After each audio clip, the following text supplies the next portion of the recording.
Hello and welcome to a special edition of Cracking the Cryptic. Today I want to start a few videos we're going to do on some of the puzzles that appeared in the recent Galactic Puzzle Hunt. You can still find the puzzles, they're available if you just type in Galactic Puzzle Hunt into Google, you'll find the site. This was an absolutely superb experience, frankly. The way it works is you form a team and then the hunt starts and they release a whole load of puzzles onto the internet and you can try and solve them, and the more you solve the more puzzles get released, and in the end the idea is to solve all the puzzles obviously and hopefully do it quite quickly. Well, the reason for this video is that one of the puzzles that was featured in the Galactic Puzzle Hunt this year was, I think, the most brilliant puzzle I have ever seen. I have struggled long and hard over the years with some very, very difficult crosswords, with difficult Sudoku, difficult logic problems, but I have never come across anything that required my brain to do the somersaults that were required to solve a puzzle called Adventure that appeared in this hunt.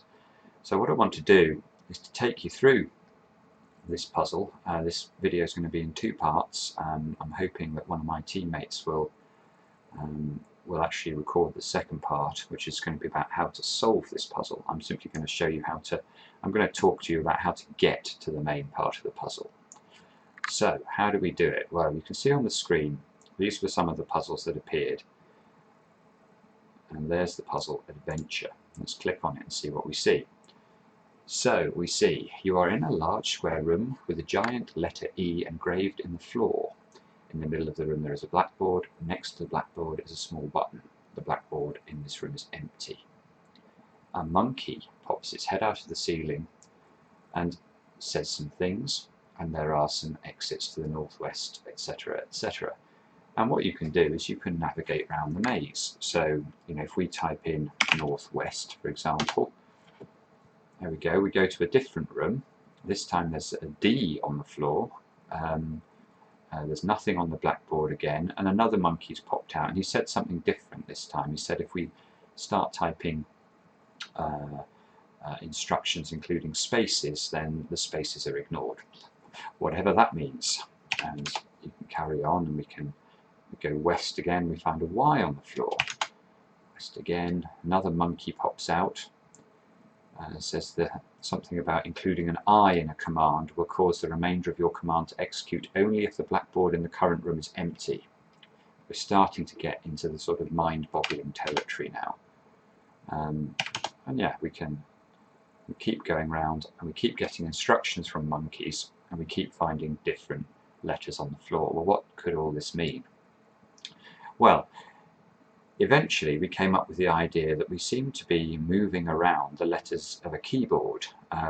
Not a keyboard as in with the same setup as the keyboard on which you'll be typing now, a QWERTY keyboard, but a keyboard that has its own arrangement of letters. And I'll show you what those look like. So here we go.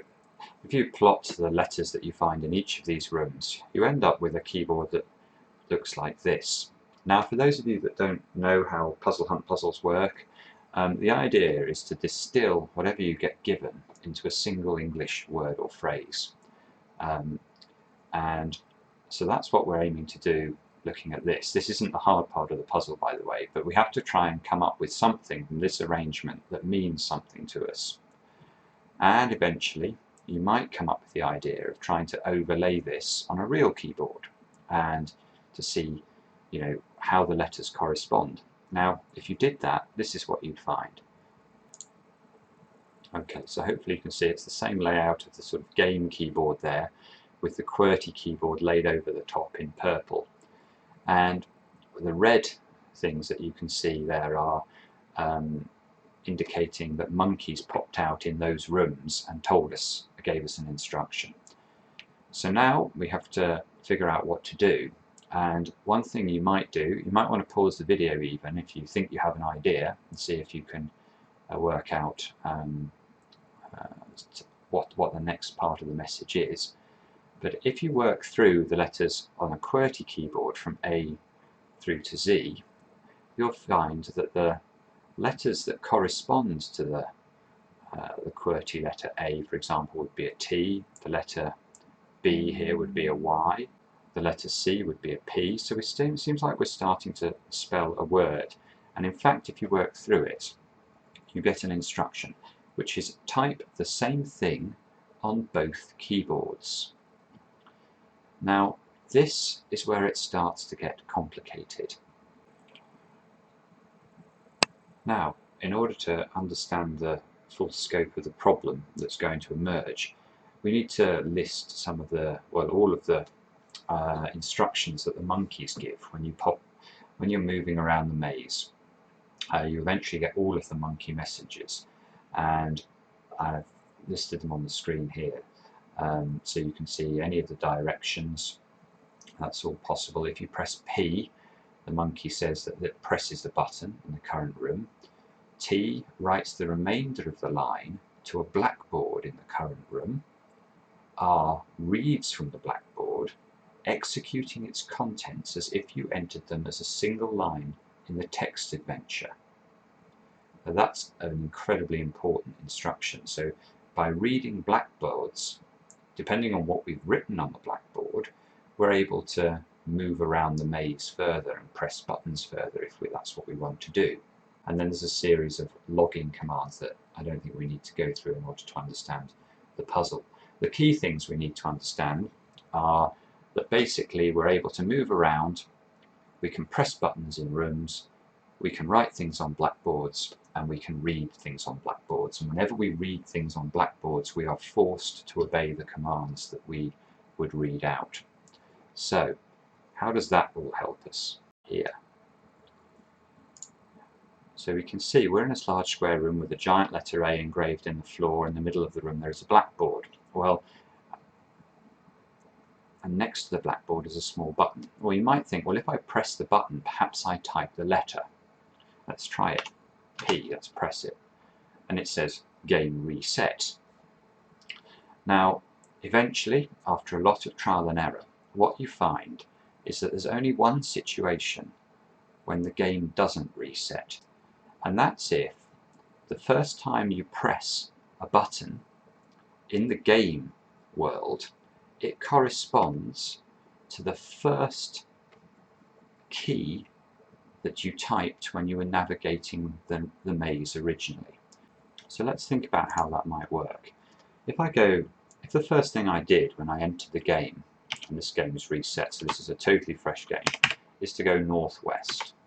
You can imagine, just going back to the keyboard layout that we have here, so I was essentially in this room to start, and I've headed up to this room, which is the equivalent of a Y on a real keyboard. And in order to understand this problem, there are two things that you need to immediately appreciate. And this took us many hours, so I'm just going to tell you. The first is that the layout of the keyboard that we've just looked at, that we've extracted the message for, is irrelevant for the second part of the puzzle. So what we need to think about now is that we're actually in the game world, when we start in this room and we went northwest to this room, if we were to press the button in this room, that would type on the game keyboard the letter Y. Okay, so it's nothing to do with the letter that was mapping to a Y. It's just a real keyboard layout, effectively, in the game world. So if we start in this room, go to this room, if we press the button in this room, we'd be pressing a button on the game keyboard that would create a letter Y. And that means we need to think about this, because obviously in the example we're thinking about going northwest as our first move from this room in the game. So we typed NW in the game to move into this room. Well, if we were to press the button in this room, the game would immediately reset, because we'd be pressing a letter Y as the first thing we're typing in the game world. And we need to press an N, because the first thing we typed in the real world was an N. So you can see that by going northwest, in fact, we're creating an immediate problem for ourselves, because we effectively need to come back. We need to navigate back into this room in the game world, and we need to be pressing the button in this room to create an N as our first letter typed in the game world. Now, of course, the second thing I typed in the real world was a W, which is right over here. So from this room in the game, I would need to sort of make my way across the keyboard, if you like, up to this square here, or this room, the equivalent of this room here, and I'd need to press the button in this room. But you'll obviously already be realizing that the moment I start navigating all around the keyboard in this way, I'm just adding up hundreds and hundreds of commands that I need to then duplicate in the real world. So in my simple example here, where we just looked at the N and the W, we've already had to, in the real world, press NW to get here. Then we had to press southeast, southeast, P. So I need to do exactly that in the game world. I need to press this key, then this key, then this key, then this key, then this key, then this key, then this key, all just to create an NW in the game log. So if you're like me, when you first think about this problem, you'll think, well, this is impossible, because I'm stuck in a sort of infinite loop. I'm just going to create longer and longer strings of things that I have to do. And that is the challenge of this puzzle.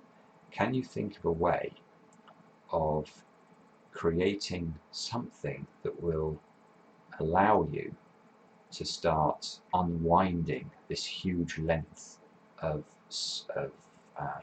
key presses that you're having to press in the real world, such that you can allow the game keys being pressed to somehow catch up. So that's the challenge. I would be very interested to hear your thoughts on how to solve this. As I say, we're going to do a video that explains the technique you need to use. It is very easy to get lost in your own head when thinking about this. It is, as I say, by far the most difficult logic problem I've ever been faced with in a puzzle environment, and an absolutely brilliant puzzle. So have a think about it, and we'll see you again next time to talk through how to do it.